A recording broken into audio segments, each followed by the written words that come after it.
Hey everybody, Poor Man's Chemist here. I had some questions about this quiz question that I had posted on YouTube yesterday. Some people had asked me to explain how I came up with the answer, so I decided I would make a quickie little video to do so. The question was, how many stereogenic carbons are there in this molecule? Don't expect you to be able to tell if they're R or S, because quite frankly, after sitting here and looking at it for about 10 minutes, I can't really figure out how to do it either. There are some rules that I need in how to handle this. However, we don't need those rules to be able to identify the stereogenic carbons, only to assign them priorities, which the question did not ask for.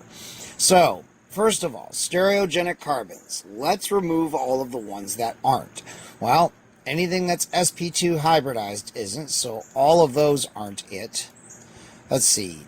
Bonded to two hydrogens, two hydrogens, two hydrogens, two hydrogens, two hydrogens, two hydrogens. All of those are out.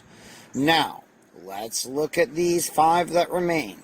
This one. Is it bonded to four different things? Well, one sp2 carbon, it's got a carbon here with two hydrogens and a carbon here with two carbons. Yep, that's definitely it. Now this one is a little trickier. It's bonded to a carbon here with bonded to two carbons, a carbon here bonded to two carbons, and a carbon here bonded to two hydrogens. So you might be thinking, well, wait, wouldn't that make these, aren't those the same? This is bonded to two carbons, that one's bonded to two carbons. Yes, that's why we have to keep going and see if there are more points of difference, which there are. So in here, it's going around, becoming part of a five-membered ring system. Over here, we've got one that's sp2, one that's part of a six-membered ring system. There's no symmetry here. Yes, this is another one. This is the one that I was sitting here going, well, wait, how would you assign priorities for this one? Because this one would clearly be C, the hydrogen would be D, but which one is A and which one is B? Like, okay, if you go over here and, you've got those two carbons and you're looking at them, which way do you go around the ring system to look for the next point of difference? Do you go around this way here and around this way here? I don't actually know. I sat here and pondered that for a while.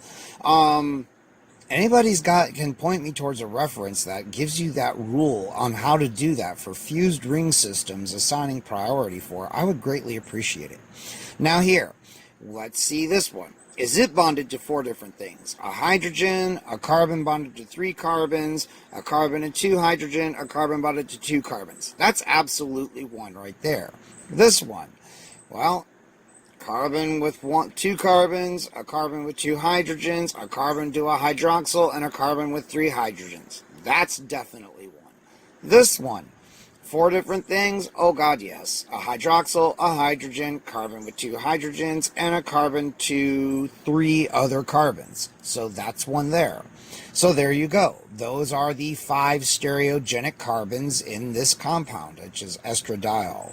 I hope that made sense. If it didn't, let me know what your questions are, and I will try to explain it better further. And if anybody knows where I can find the rules for assigning priorities in the Con-Ingold Prelog system and fused ring systems like this, I would greatly appreciate it if you could point me in that direction. So, anyway, till the next one, y'all. Later, Chem Peeps.